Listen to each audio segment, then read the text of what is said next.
Hello and welcome back to another week of the EMS Handoff Podcast. I'm David, along with my co-host Bradley Dean. We are your source for all things EMS. Before we get started, Bradley, we always want to thank our podcast partner, the Journal of Emergency Medical Services. Jim's been an industry leader for many years, and they're kicking the information and the knowledge down the road with these podcasts on their EMS Today podcast release. So we are appreciative of them. Bradley Dean, another week. You've been doing some rescue work, rescue training out on the aisles. So how has the week been going for you? And it's been a great week down here, Ocean Isle in North Carolina, over at Grisset Town, along with fire department. The guys there from Brunswick County and all the surrounding agencies have been great. They put in a lot of hard work this first week, but the only easy day for them was yesterday. So this week will be another long week, and then Thursday will be their final scenario, and then Friday will be their test, and they'll wrap up. Nice. Well, all I did this weekend was go and watch University of Tennessee football in their homecoming, and unfortunately it was a very late game, so got home late and spent some time recovering. Good weekend here. But so last week we started the conversation with Dr. David Tan talking about medical direction and kind of the evolution. And this may be a little bit backwards, but it's kind of interesting. We're setting up really for this week's conversation when we bring really one of the founders of modern EMS to the realm. And we're going to talk a little bit about the origins of medical direction from the man himself. Bradley, go ahead and introduce our guest for this week. So our guest, I'm not going to spend a whole lot of introduction because, the name kind of speaks for itself. So tonight we're joined with Dr. Paul Pepe. Started way back in the 80s. I say way back because that was, when I was a little bit younger.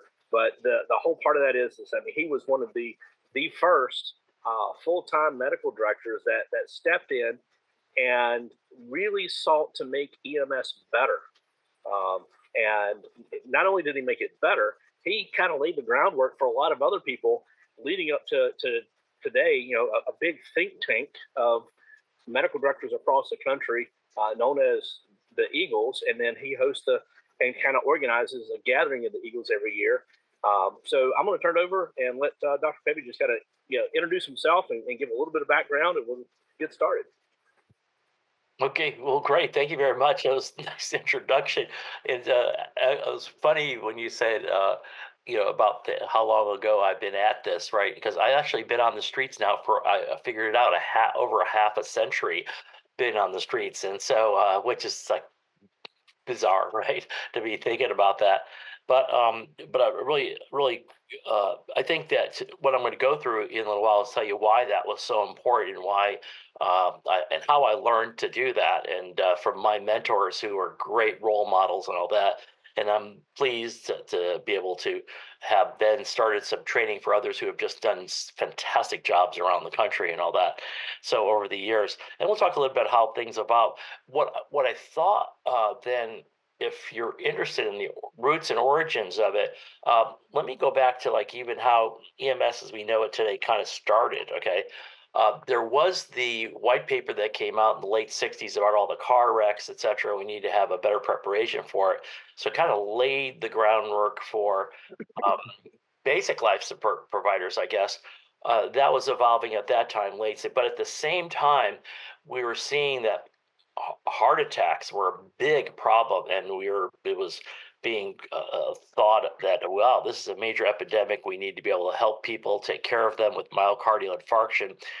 And then about the 1960s, mid 1960s, a cardiologist, and the reason why I'm going to give this story is because that's how several of my mentors have explained what got them interested in this in the first place. Okay, so in the mid 1960s in Belfast, Northern Ireland, there was a young champion cardiologist at the Royal Victoria Hospital, the Royal Vic, and he thought that if we could give these folks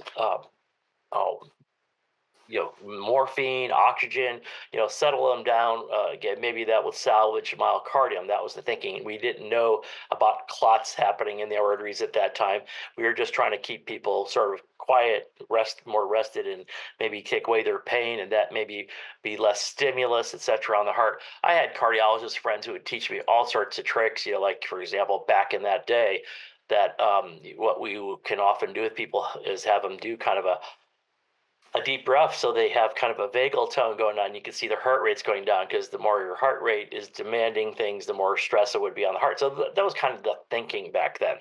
So interestingly enough, Dr. Frank Pantridge decided to start a thing where he said, if you're having chest discomfort here, and you're of age, they said, please call us. And he went out with what I thought was looked like an old dairy truck.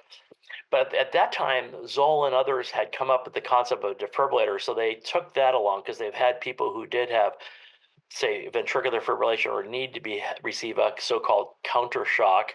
That came from the words years earlier with Peter Saffer's compatriots there, meaning the folks that first came up with the CPR, because they were evaluating people who were on the electrical wires or getting shocked, and they came with a VFib, and they were learning how to first put defibrillation, cross chest defibrillation, instead of opening up the chest. And Cohenhoven, Knickerbocker, and Jude, whom you've heard about, and later Peter Saffer got involved with them. So in any event, the point was that they wanted to have a defibrillator along, and they would go fetch people and give them oxygen and morphine, etc. So I'll tell you what, can you share some? I came across some pictures of them just a few minutes ago. I didn't have much notice, but I found some pictures. If you can help me pull up can you share with me, and I can pull up a quick screen here? Okay, good. You can see that, okay? Yes, sir.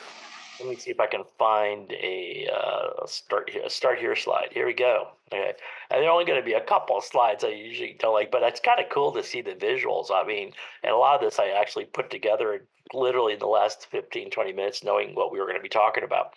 So 1966, Belfast, Northern Ireland. Dr. Pantridge, that's, by the way, when he came back from Burma, had been in the war, and he said, all I want to do is make sure I don't die from a bullet in Burma. I want to come back and help my people. And so he did. And so here's Dr. Pantridge working on the Royal Vic, and his, I guess what we would call an emergency medicine resident or cardiology fellow was Dr. Geddes here.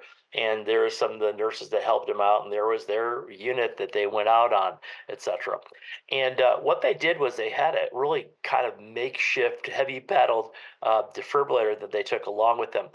What was interesting, as they saw, I think they reported early on just like only a dozen cases, but it turns out that in 4 of the cases, people did have ventricular fibrillation on the way in. And they actually resuscitated all 4 because they had the defibrillator right there.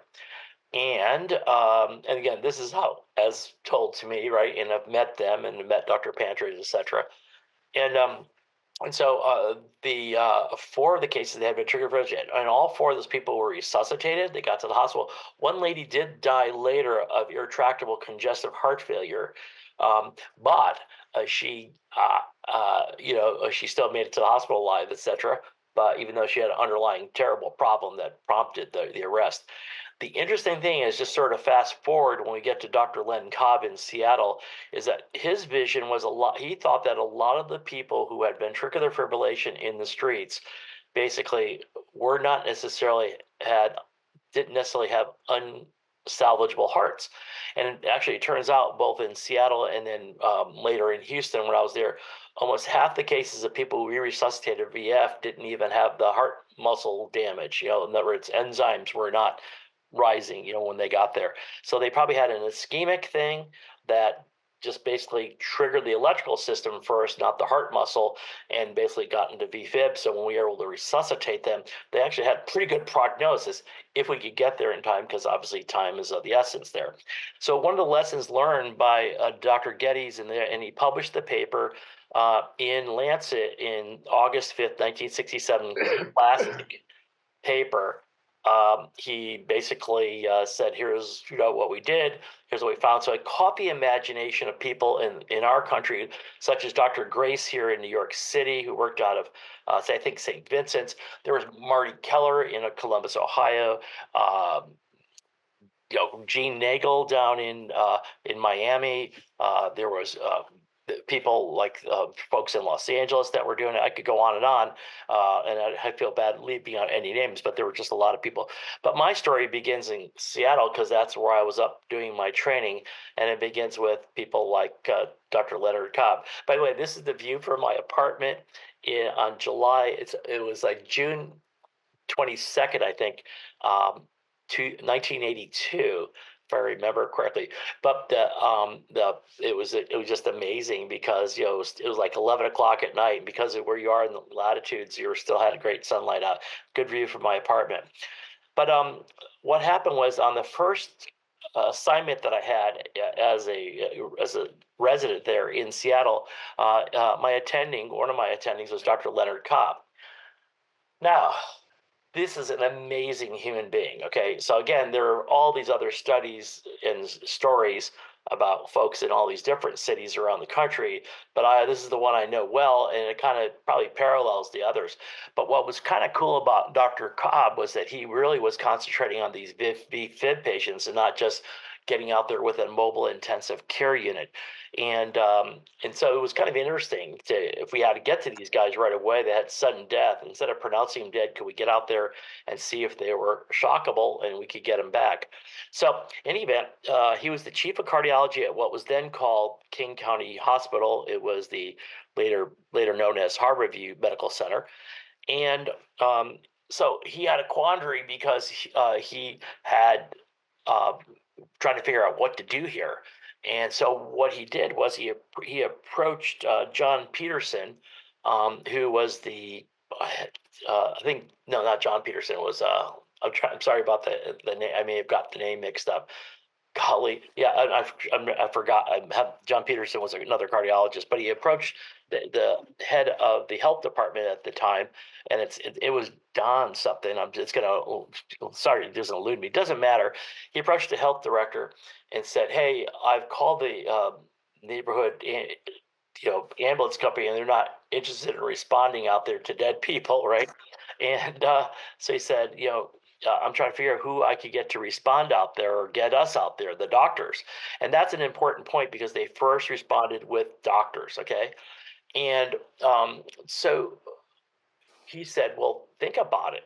There is one service here in the city that is there all the time, that can, they're everywhere in the city. And Dr. Cobb's going like, what? At that time, Starbucks was just a little coffee shop down in the Pike Place Market, right? One little place. There was the McDonald's, hadn't been really formulated yet. He said, oh, who's everywhere? I mean, God, He goes, no, the fire department. The fire department is, all over the city. In fact, they're under a little pressure right now because the economy is going down. At that time, Boeing was having some layoffs, and there wasn't a diversified economy there at that time. And he said, I think the fire chief, Gordon Vickery, is a bright man, and he will be very interested in maybe helping you out here, because they have 30 fire stations all over the place in that 90 square miles or so of Seattle, and they have an amazing response time. So he did approach Gordon Vickery. So the circumstances of the economy, the circumstances of the fire department saying, our purpose is this for 100 years has been to save lives, protect property, save lives first. And Gordon was a very brilliant man. And in fact, when we talk about if it was so important to send our folks to start basic CPR, why don't we just train every citizen? Because they're all sitting there waiting to say, why did it take you so long to get here? So in any event, what happened is they started a team. Now, the other thing they had going for them early on was that they had basic, what they call aid cars, which would be an equivalent to our BLS units. They would go out and be help with, I don't know, fires, with helping with rehabilitation or getting the cat out of the tree or whatever it might be. It was a service department for the fire department of Seattle. But they had an amazing response time, at least for like a minute and 10 seconds from the time they were like leaving the scene to the time they got to your house. It was pretty amazing. And there was talk about cutting those units because the number of fires had gone down. So this was a great way for them to take care of things. All right. So next thing you know is they get out there and they start doing this, and they were sending doctors. So one of the things that they set up was to go after the sudden death cases again. And what they did was they created a mobile intensive care unit. Now, Moby Pig, as we delightfully called it, is in Dr. Copus's word, who we'll talk about in a second, was given to be airborne at any given intersection, anytime, day or night. And they would send the docs out there to help do their thing. And there were several volunteers that he got to go out there, these really cool people. Some had even come back from, Vietnam, or used to working with medics out there. So it was cool to have the firefighters. And in fact, what we would call protocols now was how they established, I got to intubate this guy, or I got to shock this guy. Okay, shock, right? And then, okay, I got to intubate this guy. That's me. Okay, and I got to get an IV, and that's me too. It wasn't being in the CCU where you could say, respiratory therapist, get the tube in, nurse, please put an IV in, and you, please get me an adrenaline. You were out there on your own, and you had to create priorities and all that, and also do it in front of just the floor show in the restaurant, whatever. And it was a very different experience for them. Any event, in one situation, they started thinking, why can't you just shock? I'm getting this IV and the guy's refibrillated. Can you shock him for me? And, the paramedic is going, moi? Yeah, he can. What if I hurt him? He ain't going to hurt him. He's dead, So the mentality came along, maybe we could train some of these firefighters. And it turned out that a dozen people were, well, let's say a couple were volunteered, because I know them personally. And they said one was an Army medic and he didn't want to do it, but he ended up doing it for Gordon Vickery. And so they got out there and they were fantastic. We meaning our team that I eventually went to work for, because I wasn't there yet, trained these guys to the extent where they really not only showed them how to behave on scene, in a sense, with other people there in a very physician-like manner and professional manner, but they also taught them to make sure they knew this stuff and that they were very confident to the end where Dr. Cobb could say, you can go to the legislature and say, we're so confident with these guys, because people, even the doctors and nurses in the city, didn't want these guys doing this stuff. And so he was so confident that he could go to the legislature and say that we would let these people take care of my family member, and that they put their licenses on the line. They said, if something goes wrong, you hold us accountable for it. So in a sense, there was a public trust that those original doctors were going to basically provide a service that in a sense, for everybody's patients out there, and they would be accountable for them. So you can imagine how well they were trained. They were so well trained that, you could listen to a voice on the radio and know George is having a problem with the custody case, or Ed was having a problem with his ex-wife, or Bill could put an IV in backwards blindfold in the back of a moving rig on the way to the hospital. It was just really fantastic. Or you can always say, I'll use a Smithy, always forgets lidocaine or whatever. You got to remind him. So there's all those kinds of things that were just made it so special for that dozen of people, and they got really good. So within a matter of a couple of years, in the meantime, Gordon Vickery is out saying, if it's so important to train my guys, let's train the citizens. So he got through the United Way. They started a whole program. They started the Medic 2 program. So the Mobile Intensive Care Unit, the fire department program, was called Medic 1, and to this day it's called Medic 1, the Advanced Life Support Services there. But they started the Medic 2 program, which was getting all the citizens involved. And just move forward, when I left there in 1982, half the time when I arrived on scene, there was citizens, plural, doing CPR. More than half the time. That number, of course, increased ever since then, since we have started dispatch CPR. But it was phenomenal. And the other thing, it's a little kind of an interesting aspect to this, is that what was important was that you had almost all the family members trained, so somebody could start it right away while someone else made the call to 911 or whatever it might be, or they could take turns, but they got it done right away. And I could make a run out to Magnolia Bluff, maybe 15, 20 minutes, and still have a guy with coarse VF even gasping because the quality of the CPR that they had gotten was so good when we got there. Whereas another day we heard that CPR in progress, and it's 2 or 3 minutes response time down MLK. It was called Empire Way at the time.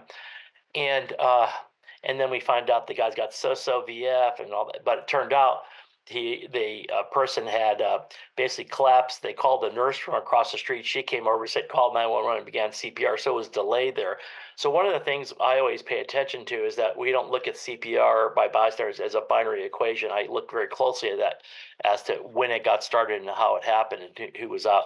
But when you have a community where you've trained almost all citizens, including kids in the high school, you're more apt to get that situation occurring where you're getting CPR done right away. So physiologically, it was fantastic. All right. So then I think the key thing here that we want to say is that it got to be a sophisticated program. Here's one of their aid units, a basic life support unit.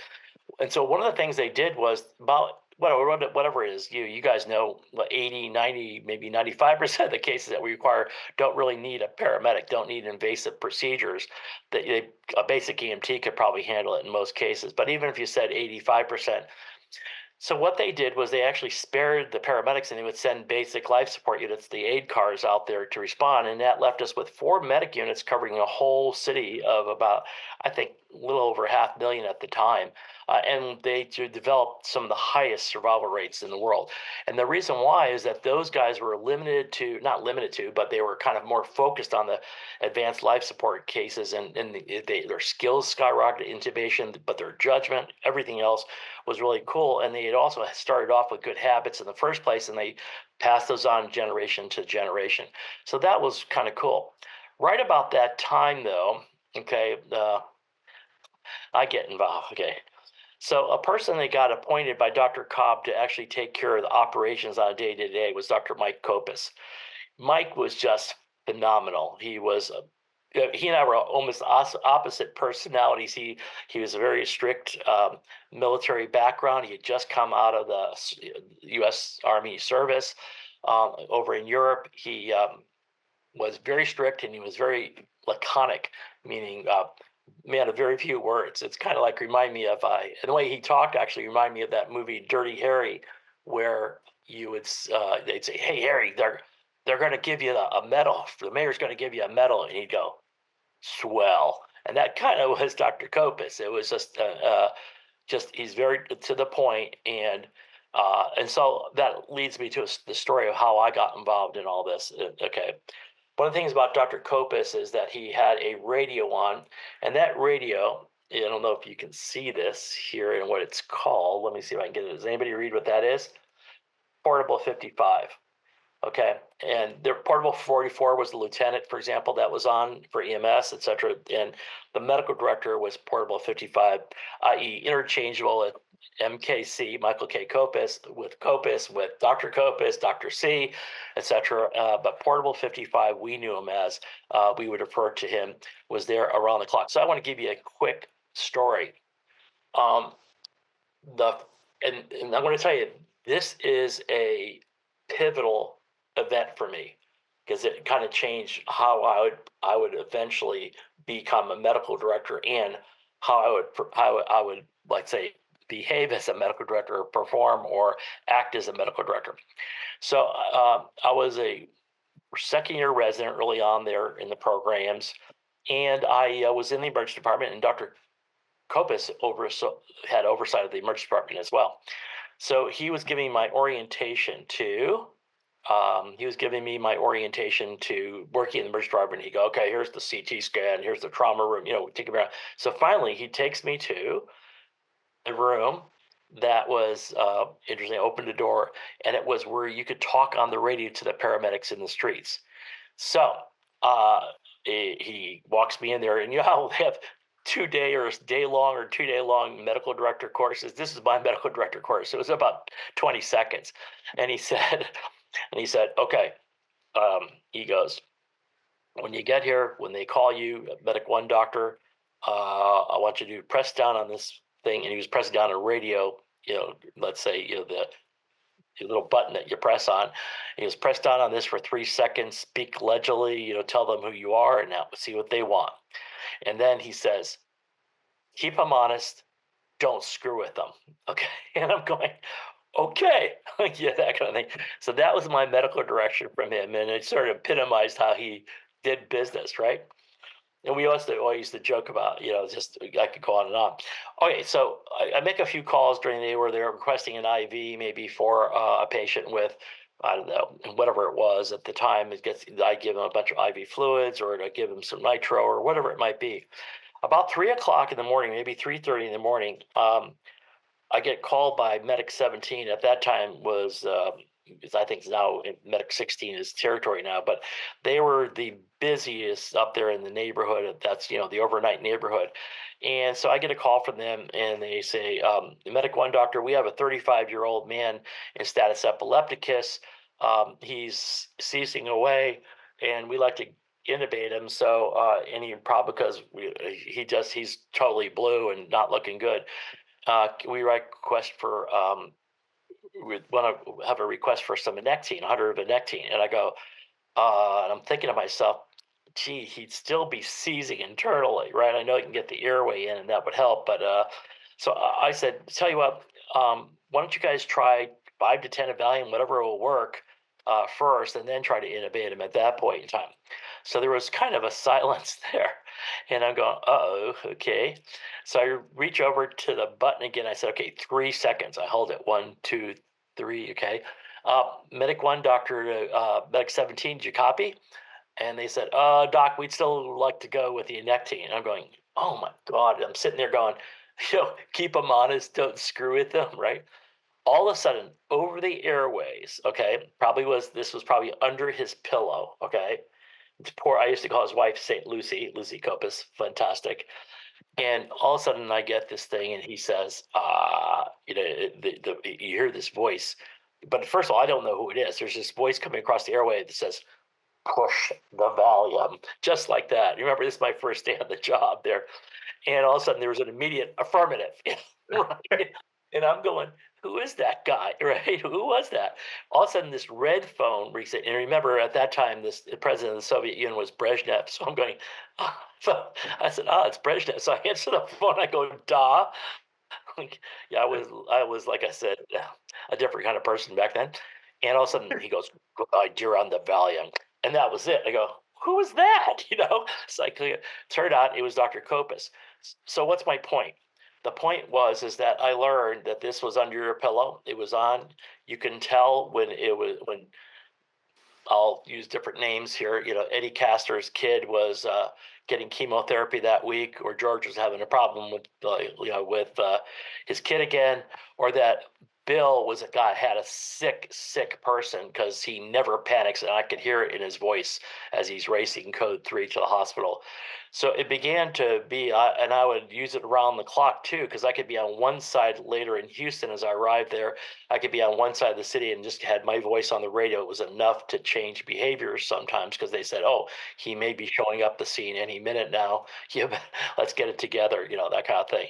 So I learned a lot of lessons from Dr. I didn't sleep much for the next 20 years, but I also learned that that's what kept the systems really tight and all that. He could show up anytime, day or night, where I was on scene sometimes, etc. But that leads me to how I got there. So anybody know who this is?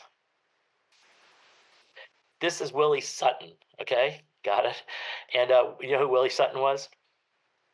He was a well-known bank robber way back in the 1930s or whatever it was, 40s. And they asked him, and Copus would always ask me, like he'd ask, or classes, he goes, how many banks did you rob?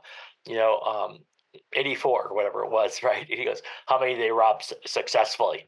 And he goes, 83. Right? And so they asked him, why do you rob banks? He goes, I go where the money is, right? So Copus has said, we got to go where the money is. And here's how I got involved. So now I'm a critical care ICU specialist. And we were doing very well with heavy research, that we were discovering things that we all know today in practice. And it was just really kind of a fun thing. But I had a reputation, I guess, for seeing things that other people weren't seeing. Not that I was maybe some people think that it was a schizophrenic, but I think I'm just not that smart, and I have to drill down on things. And I go, could it be this? And I would ask questions like a 2-year-old, right? Well, what about this? And so, we came up a lot of cool discoveries as a result. So they had suggested that perhaps I go out on the streets and see if there's anything we could do that's even better. And the way I found that out was I was trying to get blood work. We were proposing that ARDS was a inflammatory syndrome as well as sepsis. At that time, that they had different definitions, and so I wanted to get blood work in the streets and then tally it in. So I went to see him in the office. He had an office down in the basement. I opened the door, and there he doesn't make any eye contact, and he goes, "Come in." And I said, "Sir, yes."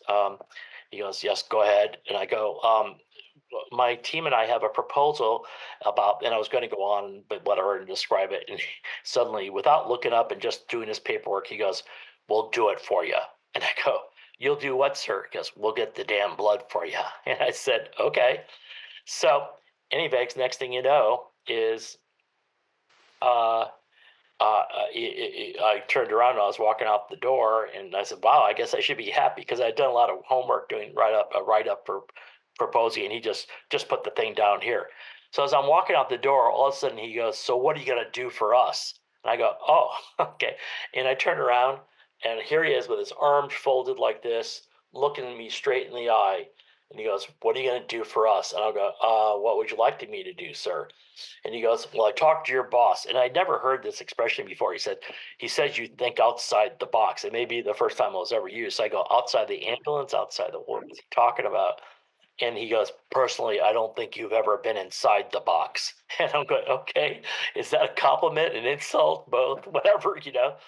And he goes, he wanted me to do was go out there and see what I could do to make it better, to see if there's anything we could do better, work with the medics, learn how they do their stuff, see if we can make it more efficient or add things to it, or if they're doing something wrong physiologically, you have a good sense of all that.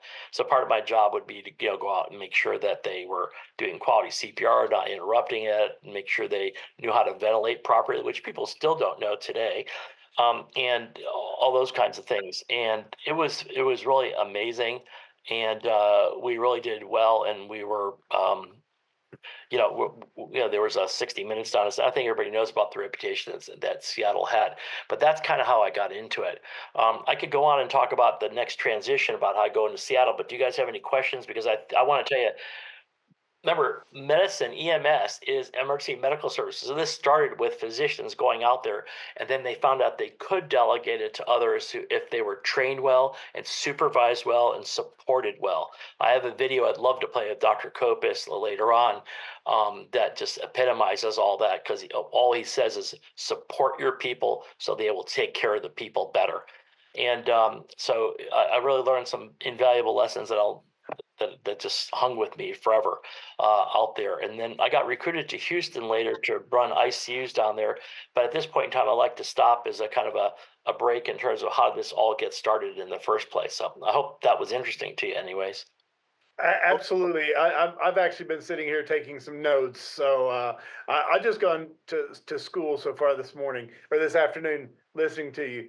So, what you just said there is actually quite interesting. And so there was a push to move the care out towards wherever the injury or insult occurred. And as you mentioned, that was initially done by doctors. So, and you made mention that transition, we can educate somebody else. And so kind of talk just briefly about that portion itself. What was that impetus? Was there a shortage of docs to go in the field? Was that field not comfortable? What was that originating part to say, hey, this would be better served by doing this? Well, two things is that when the DOT or whatever, the white paper came out or whatever they did, I can't remember what it was called, but when they gave guidelines for setting up EMS systems, they had like 10 points or 50, but I don't know what it was, but they didn't put medical director. There's one thing right there. And then two, why would doctors go into the streets? Wouldn't that be dangerous? And we should, whatever, those are part of it too. Obviously, there were intrepid people, such as I talked about, like Graff in Los Angeles, or Marty Keller in Columbus, or Gene Nagel, or whatever. But no one ever thought that that's what a doctor would do. Even though in the 1930s, you could look back at those movies where interns were sent out on the ambulances in New York or whatever it might be. But there were a few people that were holdouts to that came along in the late 70s. And those were people like Mark Birnbaum up in Madison, Wisconsin, Roger White over at the Mayo Clinic, in Minnesota, etc. But you even had people like Peter Saffer, who was a big ICU and disaster guy. He was the guy I learned about the chain of survival from. At that time, they called it the Rettungskenig, which was in other words, the rescue chain, that kind of thing, and which is kind of a concept I stole and wrote up when I got to Houston for this, for the city council, and calling it the chain of survival, which later, 10 years later, became a paper that you're all aware of. But Peter started the programs, that many of you know about in Pittsburgh, with that house that they had there with Nancy Caroline champion. So there were people who were responding into the streets. But by the late 80s, not many people were doing this at all. And the other thing is that emergency medicine was not really a formal specialty. It was just getting started. And so they were concentrating more on the emergency department and not necessarily whatever. So would a surgeon go out into the streets all the time, whatever? So it just didn't seem like the right use of resources at the time. That's my best answer at that point in time. But when you got people like Ron Stewart coming along, let me just show you something else if I can real quick. Let's see, I'm trying to remember where I had this thing. I think it's here. Oh yeah, so I wrote a paper almost verbatim about what we're talking about today, many years ago. It was called Medical Director, and this is for the first textbook that defined what made medical direction so different. In fact, this is Ron Stewart's car, is what I wanted to show you right here. This says circa 1984, okay?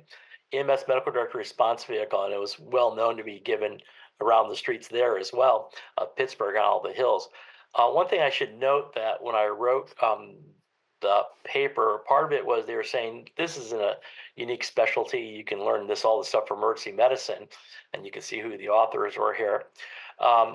It says any physician designated to become the medical director of an EMS system for the first time will soon remark, they didn't teach me any of this in medical school or residency, even though many of today's EMS medical directors have served as basic EMTs, paramedics, and flight nurses prior to becoming physicians.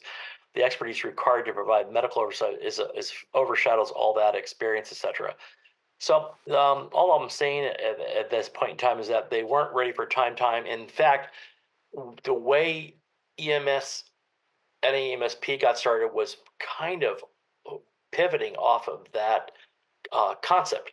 So let me say this. So I get recruited to run the ICUs in Houston right about 1982. I published some well-known things. We're describing sepsis as a syndrome. I was describing auto-PEEP and several of my publications, the first risk factors for ARDS publication. And so I was getting recruited to run the ICUs at the big trauma center in Houston. And the trauma director there was going through my CV apparently. And he goes, and I'm asking, could we do research together? He goes, what makes you think we could do research together? He was kind of pimping me a little bit, I'm going, well, haven't you talked to my people a bit? He goes, here's what I'm thinking. Why would you limit yourself to the catchment of an ICU to do studies when you could use a whole system of hundreds of thousands of people, 800 cases a day, etc. And I'm going, what are you talking about? He said, how would you like to run our EMS? And I go, what's EMS? This is 1982, just so you know, all right? And I said, what's EMS? And he goes, paramedics 911. Oh, yeah. We have this Medic One system in Seattle. So this is important because I really didn't have any feeling that I knew anything about it, yet I probably knew a whole lot more about than anybody else around there at the time. And they had just created a state law, think about that, 1982, that was going to come into effect in 83, that said that you have to have a medical director if you're going to have an advanced life support service even though they'd had paramedics there for more than 10 years there, that kind of thing. So they were heavily recruiting me to do that because they had heard about me being on the streets in Seattle, because they called Seattle to say, hey, do you have any recommendations? They said, well, we have this young guy he's actually moving, and so one thing led to another. So at first, I didn't think it was a good idea because I wanted to run the ICUs. I had an academic career that was really blossoming, and I thought it was not the right time. And I said also it would take the job of 3 people working day and night, I think, out there in this city. And the guy laughs because apparently one of my recommendations said this guy is capable of doing the job of 3 people. And I'm going, what? I mean, it was like too bizarre. Like, do. It really was Twilight Zone. That was verbatim what I had just said, right? And so, in any event, the next thing is that, okay, as long as you take it in account for my academic timetable, and the irony is that I produced so much research with EMS was really true. He was visionary. That was Dr. Ken Maddox. So, in any event, I went ahead and did that job, started on November 1st. And what I have to say about that was Dr. Kopis every day when I was sort of, maybe before I left, I was kind of, I don't know what the right word is, being a protege to him, working as a student, an apprentice in a sense, day and night, learning how he did things administratively. And he would review every chart every day of the EMS the next day, and he'd make marks and blah, blah, blah, attaboy, or, come see me, or whatever it might be. One of the cool things we had, by the way, in Seattle was that we had 2 of the medic units were stationed right there at our hospital. So they actually got to work with us side by side, the emergency department, and then we go make runs with them. And, I would do that pretty regularly. I was one of the 2 or 3 people Dr. Kopis had asked to go out and be on the streets around that time when I was there. All right. So, in any event, on November 1st, I taken this job, and starting off, I go to the fire department. I said, I'd like to see all the charts from the night before, and they looked at each other and kind of laughed because they recognized. They said, well, that's 800 of these things, and it's not electronic. There's these stacks of paper that were a mile high. And so one of the fire chiefs there, an amazing man named Dennis Holder, he had risen to the ranks as assistant chief by promotion, and just was a firefighter, just an amazing guy. So he walks out of the room and he says, I got an idea, right? And in a deep Texas drawl. And he comes back and he's got a walkie-talkie in one hand, car keys in the other hand. And he says, go out and make it better, Doc. Okay. And I said, oh. So that day I started making my own response into the streets. Now, I learned over the first year or two that I didn't independently respond unless it was one of those things where I'd already gone home. But I would almost every night go out with a different supervisor. At that time, we had 4 quadrant supervisors per shift. So there was like 12 of them. So every night I'd be rotating with different ones throughout the different shifts, and trying to learn from them how they were doing things. And it was kind of fun because we would make up stuff. Like, so for example, we wanted to scoop and run with somebody.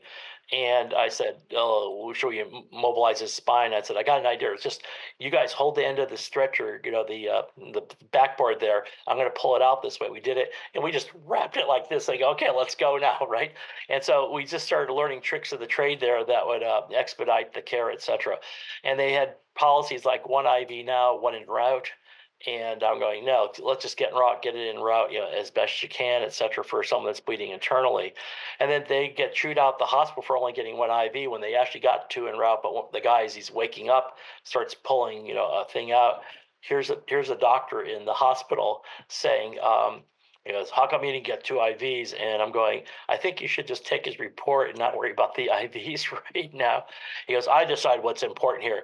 The guy didn't know, by the way, he was working for me at that time. I was dressed up as a paramedic, and one of the nurses is back there, like charge nurse, going, "That's Dr. Pepe," that's Dr. Pepe. And so immediately we started earning respect, and actually that was really cool for the medics to have someone that backed them. In fact, I didn't learn until this past year that when I was doing this in Seattle, that the medics did get a lot of flack from the hospitals and the doctors, and all the time when they came in. And one of the guys said at a big public meeting where we were celebrating the 50th anniversary of Medic One, was he actually said to the audience, and there's like hundreds of people there. He says, we got to give credit to Dr. Pepe because we got so much stuff, but when he came in with us, he gave us credibility and all that kind of thing. So it was interesting. So as I evolved in that, I started training the supervisors. Dr. Kopis came and visited me later, said, that was so smart. You have role models out there who can do things, because it was so busy. I couldn't be everywhere in the city, but I would literally make 20, 30 responses a day on my own eventually.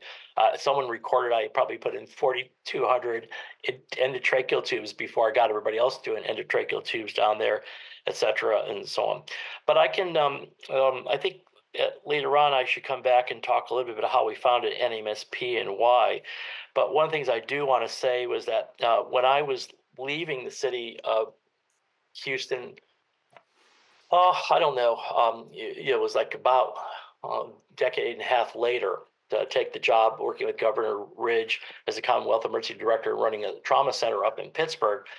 I was being interviewed by the media, and someone said, "What's your proudest moment? Was it the improvements in medical care, the survival rates, the research you put out?" And I said, "Actually, the thing I'm proudest has to do with an event where a young man had died.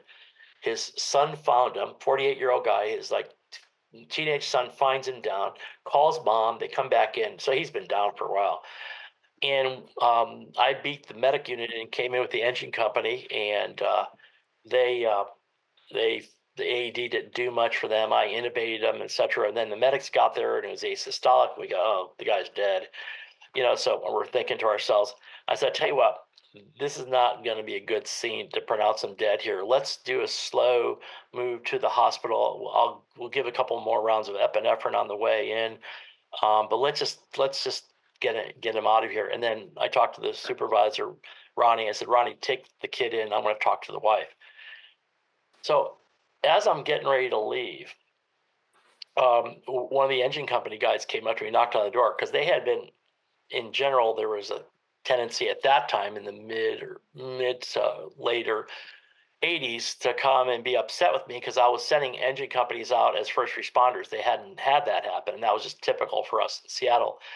And so they said, "We got called for a headache the other day," and I said, "Oh, well, I understand. Only 20% of the cases have blood in the brain, or a stroke or whatever it is, maybe." And I said, "So we shouldn't go on." And so I had these interactions with him. So I'm sitting there going, "This is not a good time." And anyways, I get up and I said, "Yes."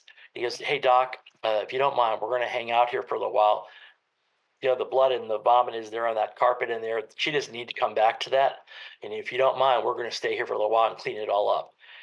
And at that moment in time, it was one of the proudest moments of my life, because it was clear that we're now returning everybody to the sense of, we're public servants. We're here to make people better. We're here to care for people.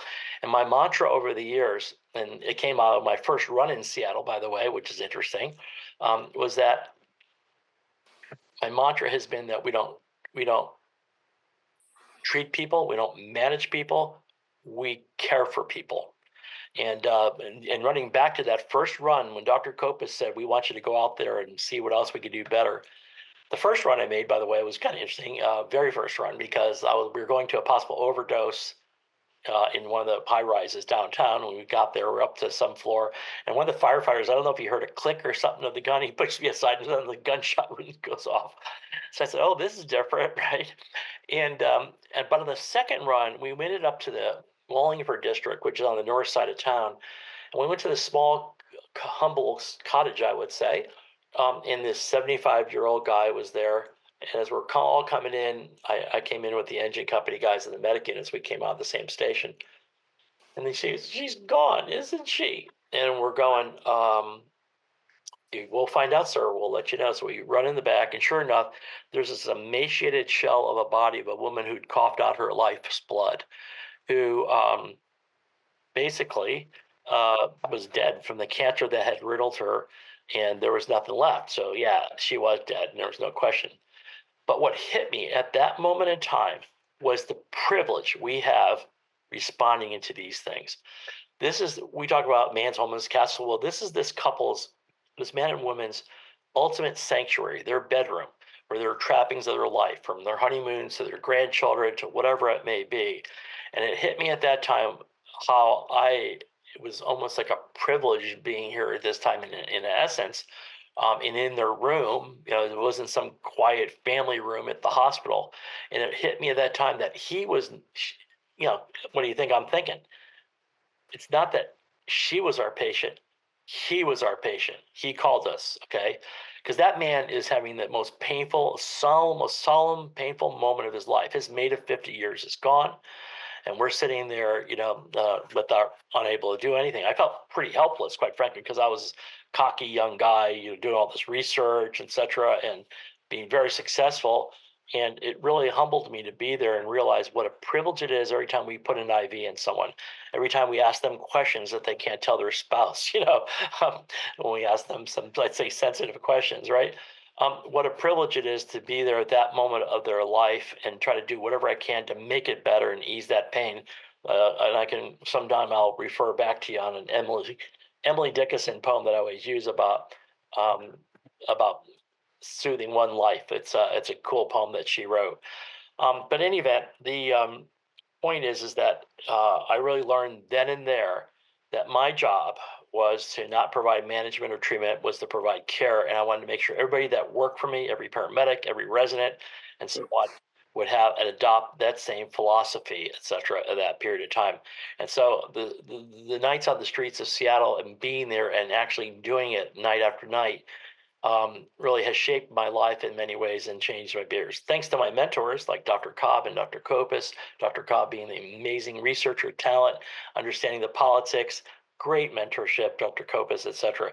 So I could go on, as I said, later on and talk a little bit more about how we founded NEMSP, et cetera. But how we doing on time? I think we probably need to sort of back up right now, right? Well, that's actually, so again, an hour is, with everything that that you have done with this realm, an hour is nowhere near. So we're definitely going to be bringing you back, but we are going to wrap up because we're hitting that hour now. So this is part one of we've already got Dr. Pepe coming back to us to finish this up. So give us your last couple thoughts of this first part about where we are in the overall evolution of the start of medical direction. And like you've already given a couple of things as to where we're going next with the formation of NAMSP and some of the other areas. So kind of last thoughts for tonight. Yeah. Well, what's interesting is that I did get to meet Peter Saffer, work with him, Ron Stewart, and work with them, and up in Pittsburgh at that time, and really thought the world of them, and it was great. Learned a lot from him. And within a couple of years of me taking my job in Houston and going up and visiting with Ron and making runs with him, and then him coming down, and with it, we used to joke, I had him do a guest intubation, or had Kopis come down, because before we were actually doing it, it was kind of funny. But the point of the story is that we wrote papers back then, which I can show you, that even said what we thought should be the role of the physician in the pre-hospital setting, okay, at that time. And what it did predict is that we would have fellowships in this, train people in this. At that time, most of the people who were doing medical director were actually family practitioners. They weren't being paid. And we wanted to create a support group for them. And I will tell you the story about and the evolution of how it wasn't so easy at first, and then how it's evolved now, particularly as you mentioned early on with the Eagles, has really provided a terrific forum for maintaining that mentality of mutual support and looking out for each other. Well, one of the things that you have kind of led to is your role in the active side of this. You were out in the field, you kind of took this care, and really the philosophy that you have about taking care of your people, going in and actually having some conversation with the physicians that were giving your people kind of a hard time it's showing that active role. And we're kind of seeing that where it's kind of shifted out of that active role, now it's coming back. So we're going to be interested to talk a little bit about that. Bradley, let's get your final thoughts for tonight's part one episode on everything that Dr. Pepe has said to us tonight. Well, it started to rain on my parade, so I had to move inside. Okay. So yeah, I think, from where we started with EMS medical direction to where we are and having to rethink medical direction and following the days of COVID and everything else, we have really come a long way. And I don't want to underestimate, nobody should underestimate the role of a physician in EMS medical direction and the leadership that they have for the clinical care of our patients. So I just want to thank you for everything that you've done to set the stage, and the leadership that you've given for all the other medical directors that are out there. And if you're a paramedic or a medical director and you've never attended Eagles, I would encourage you to do that. I need to get back. I haven't had a chance to do that since COVID, but I certainly want to be there. Okay, well, yeah, we will. I think it's going to be, and thank you, because you should make it clear that I wasn't asking you guys to do that, but the fact that you've been there and know it, that I think would be good for everyone to be there. They'll see it's more than education. It's really, yeah, it's really more of a value system in a way, I think, and then you get so much information. You'll change the medical directors, the Eagles themselves, go home and change 10 or 15 things on Monday, that kind of thing from it. So thank you. And it's going to be this year, the week of June 9th. And I think the specific dates will be on the 11th and 12th of June in Fort Lauderdale, Hollywood area at the Hard Rock Cafe or Hard Rock Resort or whatever it is. But we can give you that information next time around because we got to shut down now, correct? Yeah, we're good. So we'll definitely get that information so people can attend. That's one that I have looked forward to attending. But having an opportunity to talk to one of the Eagles himself and Dr. Holly from Tennessee, it's like a rejuvenation for these medical directors. And a lot of times, they go down there, they get so kind of interspersed with their clinical practice, their academic work, their EMS work, and their battery runs low. So they come down there, they get to talk to other like-minded individuals, like you said, outside of the box, come together with some new tools and, make it go back and go into place. So Dr. Pepe, definitely thank you for being here this evening again for part one. We're going to be coming back. Sam Matthew, by the way, thank you for being here and what you do on a day. You guys were probably on the streets within the last 24 hours or whatever, I bet, right? Or you out there, or at least educating, correct? You both still respond. Yeah, absolutely. There we go.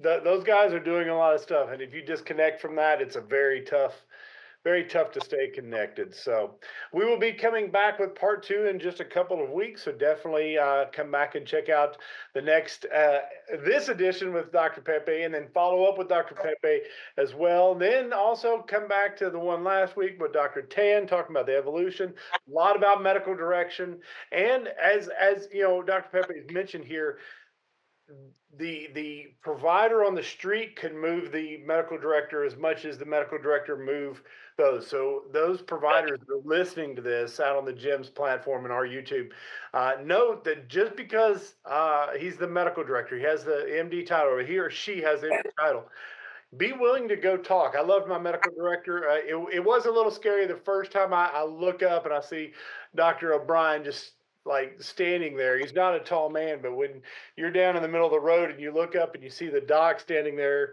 it changes things. But he was always one. He would take a phone call. Still today, he is my academic medical director as well, and he'll take a call and work through a situation with you. And he has actually changed things because of his providers. So whether it's Dr. Pepe or Dr. Holly or your local medical director, feel free to engage with them, and they'll make those changes. So, Dr. Pepe, thank you again for tonight.